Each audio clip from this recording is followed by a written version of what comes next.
إننا في بحر هم مغرق خذ يدي سبل لنا أشكالنا. قال الله تعالى وتبارك وتعالى في شان حبيبه الكريم الأمين إن الله وملائكته يصلون على النبي يا أيها الذين آمنوا صلوا عليه وسلموا تسليما. مل کر پڑھو صلی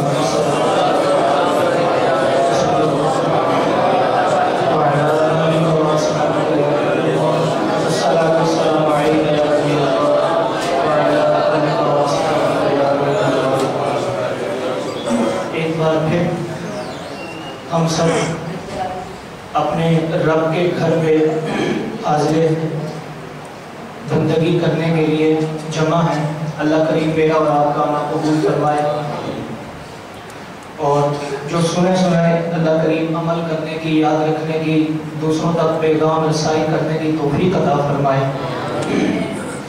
یہ ایک اس مجلس کی ایک خوبصورتی ہے کہ جس میں اللہ پاک کسی کے صدقے سب کی اللہ پاک بخشش فرما دیتا ہے. اس میں کوئی شک کی بات نہیں. یہ دوسرا دن ہے رمضان المبارک کا، جس میں انشاءاللہ جو باتیں سماعت کریں گے انشاءاللہ آپ کی گوش گزار کروں گا. اللہ فرماتا ہے فمن شہد منکم الشہر فلیصم، تم میں سے جو بھی رمضان کے مہینے کو پائے اس کو چاہیے کہ وہ روزے رکھے. ومن کان مریضا او علی سفر فعدۃ من ایام اخر، جو بیمار ہو جائے یا حالت سفر میں ہو وہ اور دنوں میں گنتی پوری کرے. یرید اللہ بکم الیسر ولا یرید بکم العسر. اللہ پاک کیا فرماتا ہے؟ اللہ تمہارے لیے آسانی چاہتا ہے، مشکل نہیں چاہتا. وَلِتُكْمِلُوا الْعِدَّةَ وَلِتُكَبِّرُوا اللَّهَ عَلَى مَا هَدَاكُمْ، اس لیے کہ تم گنتی کو پورا کرو اور اللہ کی پاکی بولو، اللہ کی بڑائی بولو. کیوں؟ عَلَى مَا هَدَاكُمْ، کہ تم بھٹکے ہوئے تھے، سارا سال تم مسجد میں نہیں آتے تھے، تمہیں فکر نہیں تھی نماز کی، تمہیں فکر نہیں تھی تسبیح و تحلیل کی، تم اپنے معاملات میں اتنے مگن تھے کہ تمہیں ہدایت کی فکر نہیں تھی. لیکن اللہ پاک نے اس گمراہی والے راستے سے نکال کر، اللہ پاک نے گناہ کے راستے سے نکال کر، جو نماز پڑھنے کا نہ پڑھنے کا راستہ تھا وہاں سے نکال کر رب تعالیٰ نے اپنے بندوں کو ہدایت عطا فرمائی.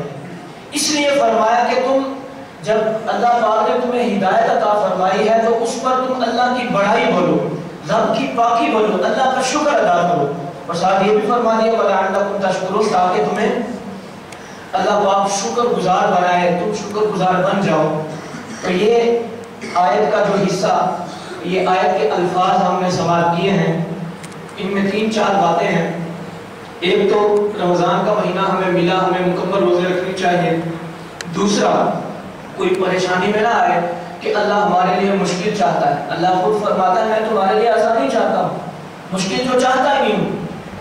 اگر مشکل ہوتی تو پھر اللہ فرماتا ہے یہ تو مشکل تھی، تمہارے لیے آزمائش تھی. لیکن اللہ پاک نے کیا ہمارے لیے آسانی چاہیے. روزہ ہم رکھتے ہیں، لیکن دنیا کا اصول ہے میرے سامنے اگر کوئی بندہ کھڑا ہو، آپ کے سامنے کھڑا، اس کے منہ سے بو آتی ہو، ہم اس کو اچھا نہیں سمجھتے، اس سے سلام نہیں کرتے. سمجھ لینا بات آپ. لیکن میرا رب آپ کے لیے کیا فرماتا ہے؟ حالانکہ ہم بھٹکے ہوئے تھے، رب کا نام نہیں لیتے تھے، ہم اللہ کی پاکی نہیں بولتے تھے، پورا سال ہم مسجد کو بھولے ہوئے تھے. سال کے بعد ہمیں مسجد یاد آئی جب اللہ پاک نے ہمیں ہدایت عطا فرمائی.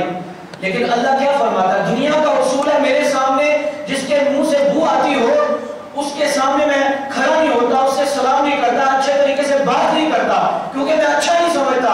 لیکن اللہ فرماتا ہے، حضور نے ارشاد فرمایا کہ جو روزہ دار ہوتا ہے، جس نے اللہ کے لیے صبح سے لے کے شام تک روزہ چھوڑا ہوتا ہے، جب اس کے منہ سے بو آتی ہے، دنیا والے اس بو کو اچھا نہیں سمجھتے، لیکن اللہ کے نزدیک وہ بو مشک اور عنبر سے بھی زیادہ اچھی ہوتی ہے اور پاکیزہ ہوتی ہے. آپ اندازہ کر لیں، جب بو اللہ کے نزدیک مشک و عنبر سے زیادہ پاکیزہ ہے تو جب ہم روزہ رکھیں گے تو کیا اللہ اپنے بندوں کو جنت بھی عطا فرمائے گا؟ تو یہ میرے رب کا فرمان ہے، تمہارے لیے آسانی چاہتا ہوں. یہ ہے آسانی. کہ ہم روزہ رکھ کر اللہ کی بارگاہ میں پیش ہو جائیں، اپنے آپ کو عاجزی کے ساتھ پیش کر دیں، صرف آہ کی بات ہے۔ یہ دیکھیں فضیلتیں بہت ہیں۔ ہم فرض نماز بھی پڑھ رہے تھے، فرض نماز کے بارے میں کہا گیا رمضان میں پڑھیں گے 70 فرضوں کا ثواب ملے گا، نفل پڑھیں گے فرض کے برابر ثواب ملے گا، ایک بار سبحان اللہ کہیں گے 1,00,000 مرتبہ سبحان اللہ کہنے کا ثواب ملے گا۔ یہ فضیلتیں بہت ہیں، اجرات بہت ہیں، لیکن سب سے بڑا اجر یہ ہے جب بندہ تہجد کے وقت اٹھتا ہے۔ یار کیسی شان ہے کہ ایک بندہ پورا سال فجر کی نماز میں اٹھتا نہیں تھا، آج وہ وقت سحر اٹھ رہا ہوتا ہے، آج وہ سحری کے وقت اٹھ کر اللہ کی بارگاہ میں نفل پڑھتا ہے، کم سے کم 2 تو پڑھتے ہوں گے، کھڑے ہو کر کہتا مولا میں تیرا بندہ گناہ گار ضرور مزدور تھا، اپنے بچوں کے لیے پیٹ پالتا تھا، لیکن مولا تو نے مجھے توفیق عطا فرمائی ہے، آج میں تیری بارگاہ میں حاضر ہوں۔ جب وہ سجدہ کرتا ہوگا، سارا دن تھکا ہوا، سارا دن کام کاج سے بوجھل ہوا، جب اللہ کی بارگاہ میں کھڑا ہوتا ہوگا تو اللہ پاک کتنا خوش ہوتا ہوگا۔ اللہ اکبر۔ اللہ پاک بلکہ فرمایا گیا جب کوئی اللہ کا بندہ اللہ کی بارگاہ میں کھڑا ہوتا ہے تو اللہ فرشتوں کی جماعت میں فخر فرماتا ہے۔ اللہ فرماتا ہے فرشتوں تم کہتے تھے نا یہ دنگا فساد کریں گے، یہ گناہ کریں گے، یہ قتل و غارت کریں گے، دیکھو یہ نوجوان اپنی نیند کو قربان کر کے میری بارگاہ میں حاضر ہے۔ جب بندہ اللہ کی بارگاہ میں حاضر ہو جاتا ہے، دیکھیں وہ عرش اور زمین تک کتنے پڑھتے ہوں گے، لاکھوں ہزاروں پڑھتے ہوں گے۔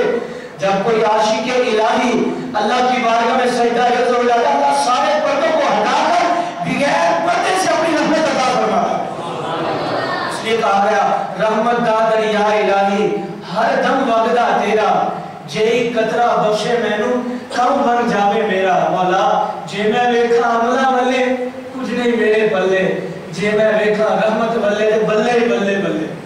اللہ کی رحمت تو بڑی ہے، لیکن صرف ایک بات میں نے عرض کی ابھی تھوڑی دیر پہلے کہ ایک آہ کریں اپنے دل سے۔ آہ سے مراد کہ اللہ کی بارگاہ میں عرض کر دیں مولا گناہ گار ہوں لیکن مولا بخشش تو تجھ سے حاصل کرنی ہے، بس عاجزی کے ساتھ اللہ کی بارگاہ میں حاضر ہو جائیں۔ عاجزی کا ایک بول، ایک جملہ، ایک لفظ اگر اللہ کی بارگاہ میں مقبول ہو گیا تو بندہ 40-50 سال تک گناہ کرتا رہا ہوگا، ایک بول ایک جملہ اللہ کی بارگاہ میں مقبول ہو گیا، اللہ سارے گناہوں پر پردہ فرما دے گا۔ کیوں؟ سیدنا حسن بصری رحمت اللہ تعالیٰ علیہ کا ایک بڑا عاشق تھا، ان کی ساری فیملی آپ سے بڑی محبت کرتی تھی، وہ نوجوان ان کے گھر والے بھی بڑی محبت کرتے، اور لیکن وہ نوجوان بڑا گناہ گار تھا، شرابی تھا، زنا کرنے والا، بڑے بڑے گناہ کرنے والا تھا۔ اس کی ماں نے کہا بیٹا گناہ چھوڑ دے، یہ نہ ہو کہ تیرا جنازہ حسن بصری بھی نہ پڑھائیں، اگر حسن بصری نے جنازہ نہ پڑھایا تو سمجھ لو کہ تیری آخرت برباد ہو چکی۔ ماں بار بار سمجھاتی لیکن بیٹا نہ سمجھتا۔ اتفاق ایسے ہوا گناہ کر کر کے وہ بیمار ہو گیا، آخری وقت آیا اس کا۔ ایک جملہ بھی اللہ کی بارگاہ میں کیسے مقبول ہوتا ہے، جب اس کا آخری وقت آیا اس نے ماں سے کہا ماں جب میں مر جاؤں نا تو میرا جنازہ حسن بصری سے کہنا کہ وہ پڑھا دیں اور ان سے جا کر کہہ دیں۔ ماں گئی حسن بصری سے کہتی ہے کہ آپ اللہ کے ولی ہیں، تابعی بزرگ ہیں، میرا بیٹا یہ وصیت کرتا ہے، اس کا آخری وقت آ چکا ہے، وہ اتنا بیمار ہو گیا ہے کہ جب وہ فوت ہو جائے آپ اس کا جنازہ پڑھائیں۔ حسن بصری نے کہا تیرے بیٹے کا جنازہ، وہ تو شرابی ہے، وہ تو فلاں گناہ کرتا، فلاں گناہ کرتا، میں اس کا جنازہ نہیں پڑھاؤں گا، میں اس گناہ گار کے ساتھ کیوں گناہ گار ہوں؟ حسن بصری نے کہہ دیا، ماں روئی، ایک چیخ نکلی کہ آہ میرے بیٹے کا، ماں کے لیے بیٹے سے بڑھ کر کوئی چیز نہیں ہوتی، آہ نکلی کہ حسن بصری جنازہ نہیں پڑھائے گا تو میرے بیٹے کا ہوگا کیا مرنے کے بعد۔ ماں روتی روتی گھر پہ آئی، بیٹے سے کہا میں نے کہا نہیں تھا کہ تو گناہ سے بعد آ جا، تیرا جنازہ حسن بصری بھی نہیں پڑھائیں گے، آج انہوں نے بھی انکار کر دیا۔ اللہ اکبر۔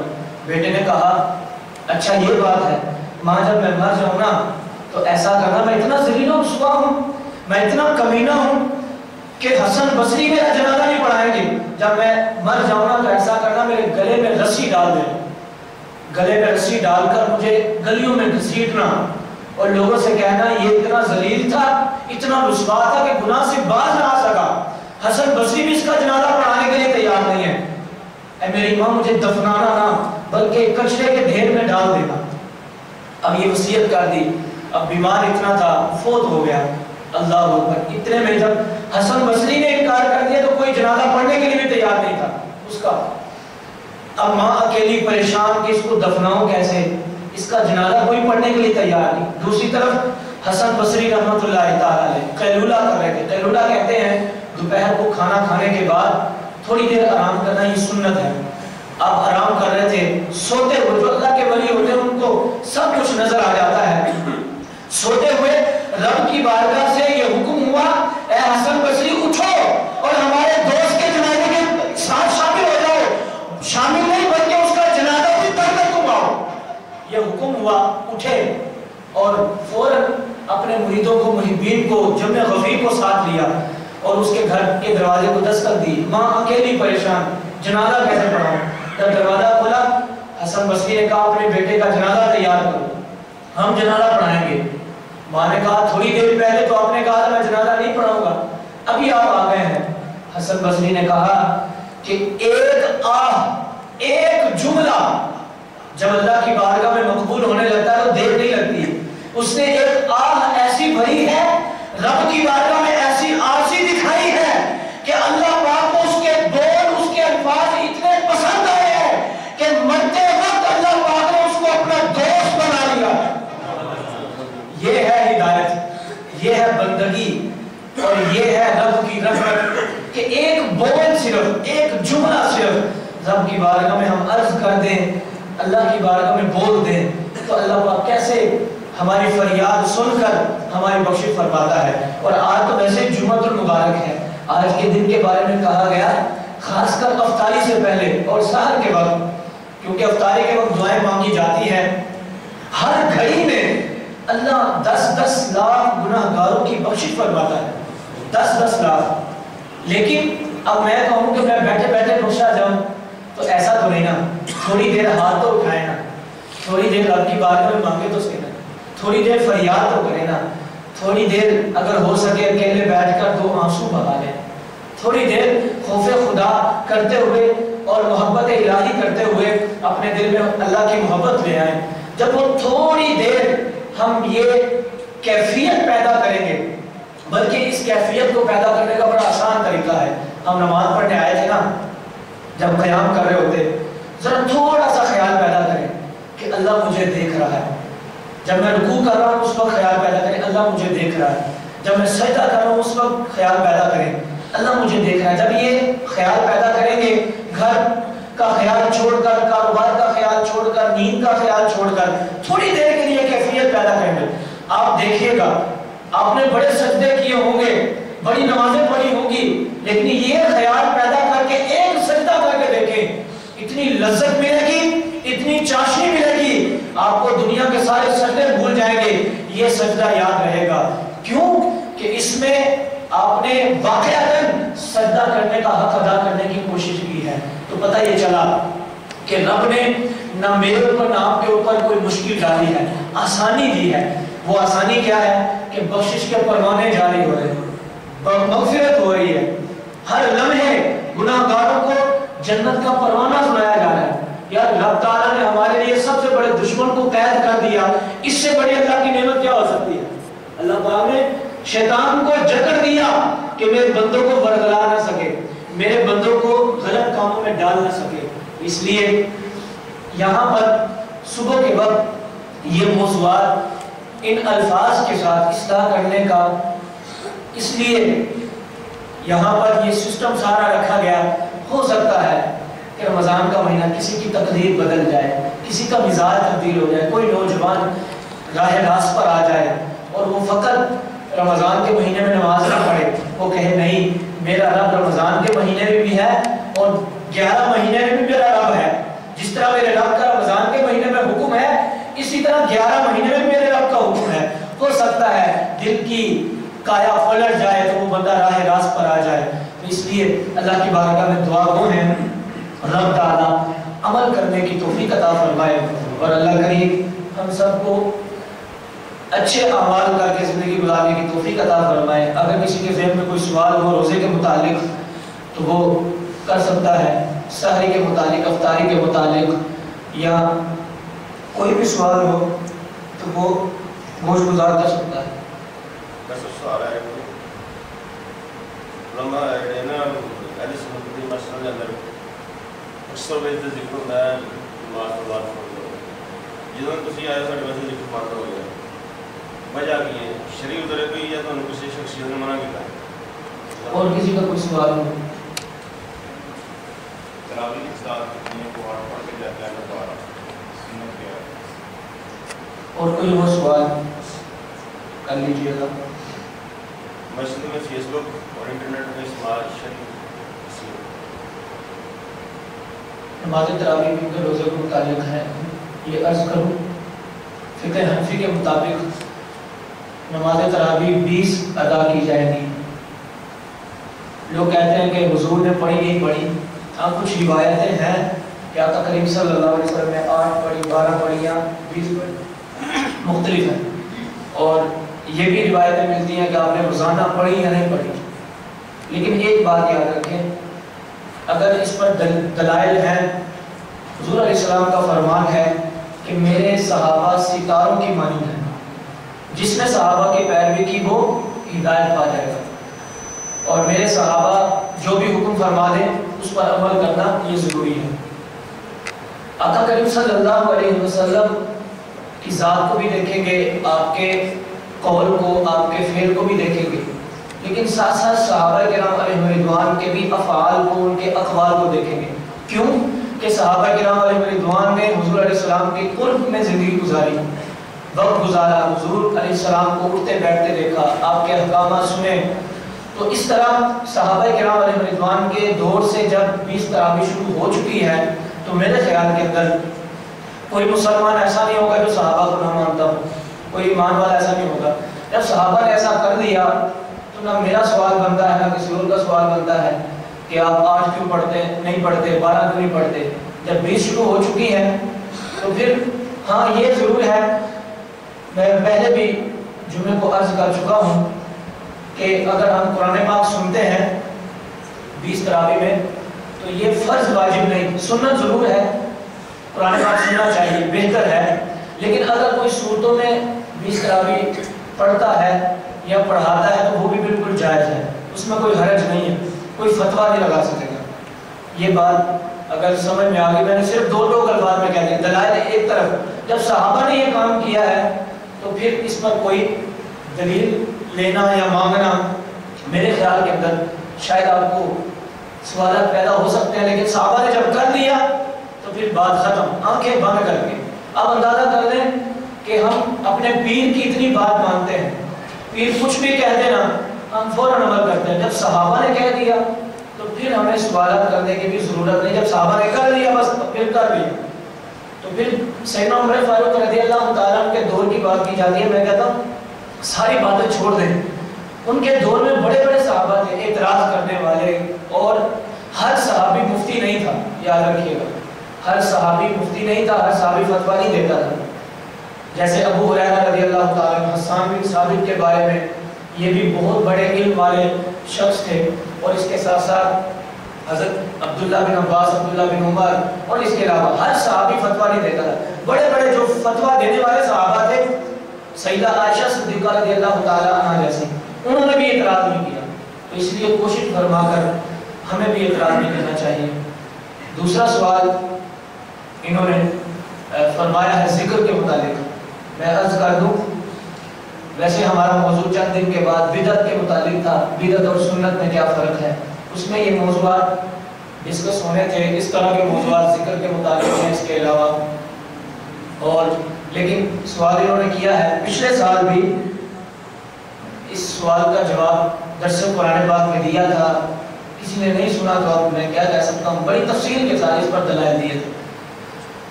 یہ ذہن میں رکھیں بات، ایک چیز شریعت میں لازم ہوتی ہے اور ایک چیز لازم نہیں ہوتی۔ مثال کے طور پہ نماز ہم فرض ادا کرتے ہیں، نماز ہم نے فرض پڑھی، یہ کوئی چیز کوئی شخص انکار نہیں کر سکتا کہ نماز پڑھنا فرض ہے نہیں ہے، جب فرض ہے قرآن نے کہہ دیا تو اس پر کوئی سوالیہ نشان نہیں۔ کچھ ایسے احکامات ہوتے ہیں کہ شریعت نے لازم نہیں کیے ہوتے لیکن ہم لازم کر دیتے ہیں، آپ کہیں گے ہم لازم کیسے، ہم تو نہیں لازم کرتے، ہم تو ویسے پڑھتے ہیں ذکر اور اس کے علاوہ جو بھی معاملات کرتے ہیں۔ لازم ہونے کی ایک نشانی ہے اپنے اوپر، وہ کیا؟ مثال کے طور پہ وہ کام میں اگر کافی عرصے سے کر رہا ہوں، ایک وقت میں نہ کروں، اس کی نشانی ہے۔ اگر کوئی اعتراض کرے نا اس پر کہ تم نے یہ کیوں نہیں کیا، تو سمجھ لینا کہ ہم نے اپنے اوپر لازم کر دیا۔ تو جو چیز شریعت نے لازم نہیں کی، تو میں کون ہوتا ہوں لازم کرنے والا؟ آپ کون ہوتے ہیں لازم کرنے والے؟ مجھے یاد ہے سال پہلے ایک نمازی تھے، انہوں نے مجھے کہا ذکر نہیں ہوتا، یہ تو وہابی دیوبندی یہ ہے۔ میں نے کہا اللہ کے بندے یہ نشانی کہاں سے ڈھونڈ لی؟ اور ان کے جو پیر صاحب ہیں واقعتاً انہوں نے دین کا کام کیا ہے، اور سب سے زیادہ ان کی مسجدیں ہیں پاکستان میں، مدرسے بھی سب سے زیادہ ہیں، اور سب سے زیادہ علماء وہاں سے فارغ ہوتے ہیں۔ میں نے ایک سوال کیا کہ آپ پیر کے بڑے عاشق ہیں، مجھے بتائیں سب سے زیادہ آپ کی مسجدیں ہیں، اور دعویٰ بھی یہ کیا جاتا ہے کہ آپ عاشق اعلیٰ حضرت ہیں، مسلک اعلیٰ حضرت کے سب سے زیادہ پابند ہیں۔ مجھے بتائیں آپ کے پیر صاحب نے جو مسجدیں بنائی ہیں وہاں ذکر ہوتا ہے؟ ان کی مسجد میں ذکر نہیں ہوتا۔ میں کہا یہ بتائے کہ اگر ذکر نہیں ہوتا کیا وہ وہابی ہو گئے، کیا وہ دیوبندی ہو گئے؟ وہ خاموش ہو گئے۔ جب پیر کی بات آتی ہے خاموش ہو جاتے ہیں۔ میں کہتا ہوں جب وہ جو ہے نا وہ وہابی دیوبندی نہیں ہوا ہے تو یہ کون سی نشانی ہو گئی کہ ذکر نہیں ہو رہا تو ہم وہابی ہو گئے؟ یہ کون سی بات ہوگی؟ وہابی اس کو کہتے ہیں جو اولیاء کو نہ مانتا ہو، وہابی اس کو کہتے ہیں جو انبیاء کے غیب پر انگلی اٹھاتا ہو، وہابی اس کو کہتے ہیں جو حضور کے بارے میں کہتا ہو کہ ان کو دیوار کے پیچھے کا علم نہیں۔ دیوبندی جو ان کے اکابروں نے کہا اولیاء کے بارے میں، انبیاء کے بارے میں، بلکہ ذات الہی کے بارے میں، ان کو کہا جاتا ہے یار ہم تو سنی مسلمان ہیں، ہم تو عاشق الہی بھی ہیں اور عاشق رسول صلی اللہ علیہ وسلم بھی ہیں اور اولیاء کرام سے محبت بھی کرتے ہیں۔ جب ہم اولیاء سے پیار کرتے ہیں یار تو اس طرح کا داغ کسی کے اوپر لگانا یا کسی کے اوپر طنز کرنا یہ ٹھیک بات نہیں۔ ہاں یہ ضرور بات ہے، یہ طنز کے لیے نہیں کہہ رہا، اصلاح کے لیے کہہ رہا ہوں۔ ہوتا والا کیا ہے؟ اب پورا سال گزرا ہے، پورا سال کسی کو سوال نہیں آیا ذکر کے متعلق، سال سے زیادہ ہو گئے ہم نے بند کیا ہے، لیکن رمضان میں کیوں آتا ہے سوال؟ پچھلے سال بھی سوال ہوا تھا، ابھی اس سال بھی۔ وجہ اس کی کیا ہے؟ وجہ اس کی یہ ہے کہ رمضان میں نئے لوگ آتے ہیں مسجد میں، وہ پورا سال انہوں نے مسجد دیکھی نہیں ہوتی، وہ آ کر دیکھتے ہیں یار یہ بلب کیسے لگا ہے، یہ پنکھا کہاں لگ گیا ہے، یار یہ اے سی پہلے نہیں تھا یہ کہاں لگ گیا، اب یہ وہاں وضو خانہ نہیں بن رہا تھا یہ وضو خانہ شروع ہو گیا۔ انہوں نے پہلی بار دیکھا، وہ کیا سوچتے ہیں یار یہاں وضو خانہ نہیں بننا چاہیے تھا، یہاں یہ سیون نہیں لگنا چاہیے تھا، وہ ذہن میں سوچ رہے ہوتے ہیں یہاں یہ اے سی یہاں پہ نہیں رکھا ہونا چاہیے تھا، یہاں آگے رکھا ہونا چاہیے تھا۔ وہ اپنی کیفیت میں مبتلا ہوتے ہیں۔ اگر وہ پورا سال مسجد میں آتے رہتے تو اس طرح کے سوال اپنے ذہن میں نہ لاتے۔ جب وہ سال کے بعد آئے ہیں اچانک انہوں نے یہ معاملہ دیکھا تو وہ سوالات کرتے ہیں۔ تو میں یہی عرض کروں گا جو چیز شریعت نے لازم نہیں کی اس کو اپنے اوپر لازم نہ سمجھے، وہ کوئی بھی چیز ہو، اور یہ مسلک یا غیر مسلک ہونے کی نشانی نہیں ہے۔ سنی ہونے کی نشانی ہے کہ عشق رسول سینے کے اندر ہو۔ اس کی مثال میں آپ کو دیتا ہوں۔ نماز ہم پڑھتے ہیں، نماز کے بعد ذکر ہوتا ہے، ذکر جب ہوتا ہے جس نے اعتراض کیا ایک ہی سوال کرتا ہوں، جس کو اعتراض ہے مجھے بتائیں آپ نماز پڑھ رہے ہو، 2 رکعتیں آپ کی چھوٹ گئی ہوں اور کہیں کوئی بیٹھ کر اونچی آواز سے قرآن پاک پڑھ رہا ہو یا ذکر الہی کر رہا ہو، تو مجھے بتائیں اتنے پکے تو ہم حافظ بھی بھول جاتے ہیں، مولوی بھی آج کل کہیں سوچ رہے ہوتے ہیں، مجھے بتائیں آپ کیا بڑے خضوع کے ساتھ نماز پڑھ سکیں گے؟ پڑھ سکیں گے نماز؟ آپ کے قریب کوئی ذکر کر رہا ہو، اونچی آواز سے قرآن پاک کی تلاوت کر رہا ہو، بلکہ عمر فاروق کے بارے میں آتا ہے کہ آپ نماز پڑھے تھے، ایک قریب ایک صحابی اونچی آواز سے قرآن پاک کی تلاوت کرے تو آپ نے سلام پھیر کر جلال میں کہا کہ آہستہ آواز میں قرآن پاک کی تلاوت، تمہیں پتہ نہیں چلتا میں نماز پڑھ رہا ہوں۔ میں یہاں پر اعتراض یہ نہیں کرنا چاہ رہا کہ جہاں پر ذکر ہوتا ہے نہیں ہوتا، جو کر رہے ہیں اگر ان کے نمازی راضی ہیں ان کے تو ٹھیک ہے، جن کے نہیں راضی کوئی مسئلہ نہیں، لیکن ایک شخص کو بھی اگر تکلیف ہوتی ہے نماز میں تو یہ لازم بنتا ہے۔ وہ کیوں بنا؟